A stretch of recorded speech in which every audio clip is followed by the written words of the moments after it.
Welcome back to How to Web. In today's video, we'll cover what exactly is the Block Blast glitch. You heard it right.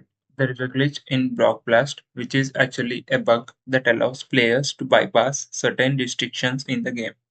For instance, some users report being able to play extra levels without using coins by triggering specific in-game actions.